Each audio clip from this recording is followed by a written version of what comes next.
போன்ல என்கரேஜ் பண்ணதோட சரி. ஆனா அவரு என்ன மோட்டிவேட் பண்றதுக்காக அவ்வளவு தூரம் வந்தாரு. வீட்ல கஷ்டம்னு தெரிஞ்சதும் எனக்கு அப்பப்போ பண உதவியும் செஞ்சிருக்காரு. அவ்வளவு நல்ல மனுஷனை போய் இவ அயோக்கியன்னு திட்டுறா.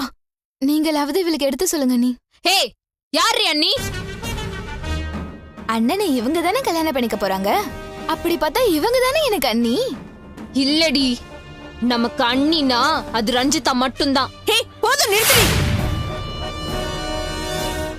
அருணுக்கு தான் புத்தி கெட்டு போச்சுனா நீ அவ பேரை சொல்லிட்டு இருக்க. ரஞ்சிதாவோட கதை முடிஞ்சு போன கதை. அது ஏன் உனக்கு புரியவே மாட்டேங்குது? நம்ம குடும்பத்துல அம்மாவோட முடிவுதான் ஃபைனல். கல்பனா தான் மருமகன் அம்மாவே சொல்லிட்டாங்க.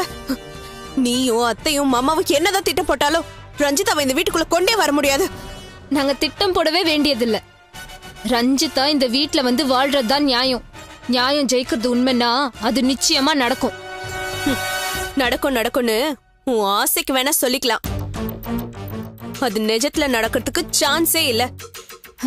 எது கனவு எது நிஜம்னு காலம் தீர்மானிக்கும்.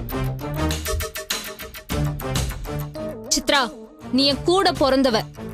நீ தப்பான வழியில போறது தெரிஞ்சும் என்னால சும்மா இருக்க முடியல. அந்த பக்கம் புதக்குழி இருக்குன்னு எச்சரிக்கை பண்றது என்னோட கடமை. உள்ள விழுந்ததுக்கு அப்புறம் என்ன காப்பாத்துங்கன்னு கதறதுல அர்த்தமே இல்ல. ஸ்போர்ட்ஸ்ல அச்சீவ் பண்றதுக்கு நிறைய இருக்கு, அதுல கான்சென்ட்ரேட் பண்ணு. அவனோட ரிலேஷன்ஷிப்பே உனக்கு வேண்டாம். உன் அட்வைஸ்க்கு ரொம்ப நன்றி. ஆனா அதை என்னால ஏத்துக்கவே முடியாது. அந்த ரஞ்சிதாவையே இங்க யாருக்குமே பிடிக்காது. அவ போய் சொல்லி ஏமாத்திருக்கான், திருட்டுத்தனம் பண்ணிருக்கான். அப்பவும் நீ அவளை தலையில தூக்கி வச்சு ஆடுறல, அதே மாதிரிதான் இதுவும். உனக்கு ஏக்கவே பிடிக்கலன்னா அது உன்னோட வச்சுக்க. என்ன மாத்த முயற்சி பண்ணது. சித்ரா, ரஞ்சிதா பக்கம் நிக்கிறவங்களுக்கு யாரு நல்லவங்க யாரு கெட்டவங்கன்னு தெரியாது. இவ பேசுறதுலாம் நீ சீரியஸா எடுத்துக்காது. இந்த காதுல வாங்கி அந்த காதுல விட்டுட்டு போயிட்டே இரு. உன் கூட நாங்க எல்லாருமே இருக்கோம். அக்கா, நான் ரஞ்சிதாக்கு ஃபேவரா இருக்கிற ஒரே காரணத்துக்காக நீ குருட்டுத்தனமா இவளை நம்பாத. பிரச்சனை பெருசா வெடிக்கும் போது நாமளும் அதுக்கு துணையா இருந்தோமேன்னு நீதான் வருத்தப்படுவ. ஏய் சித்ரா, அவ பேசுறதுலாம் நீ பெருசா எடுத்துக்காத. வா போலாம்.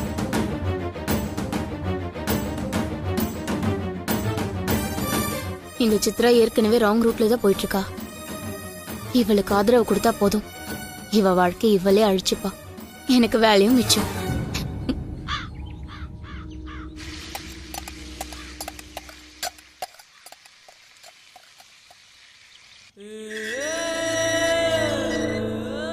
வாங்க.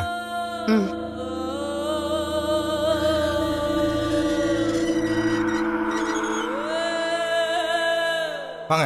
சரிப்பா.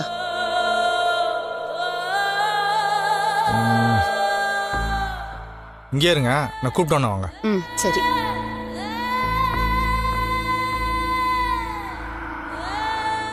கோமதி, கோமதி.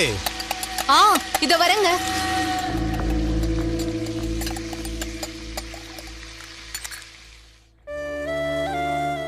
சொல்லுங்க. கிச்சன்ல என்ன பண்ணிட்டு இருக்க? சமைச்சிட்டு இருந்தேங்க. கடைசியா டாக்டரை பார்த்துட்டு வந்ததுக்கு அப்புறம் நான் உங்ககிட்ட என்ன சொன்னேன்? உன் உடம்பு சரியாகிற வரைக்கும் கிச்சன் பக்கமே போக கூடாதுன்னு உங்ககிட்ட சொன்னா இல்லையா? சமைக்கிறது 1 மணி நேர வேலைங்க. அதை செய்யறதுல எனக்கு ஒன்னும் ஆக போறது இல்ல. நீ அதோட நிறுத்த மாட்டியமா?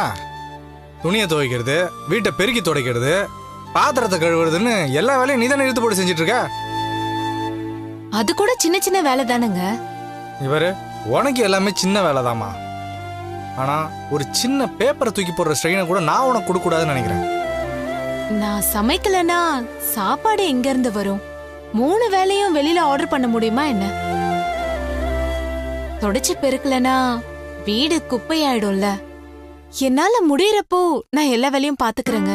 முடியாதப்போ ஏதாவது பாத்துக்கலாம். அது சரி வராது கோமதி. உனக்கு உடம்பு எப்ப முடியாம போனே தெரிய மாட்டேங்குது. நீ மயக்கமாய் படுக்கிற நேரத்தில் ஆள்லாம் தேடிட்டு இருக்க முடியாது. நம்ம அவசரத்துக்கு ஆளுங்களும் கிடைக்க மாட்டாங்க. அதனால தான் நான் ஒரு ஏற்பாடு பண்ணியிருக்கேன்.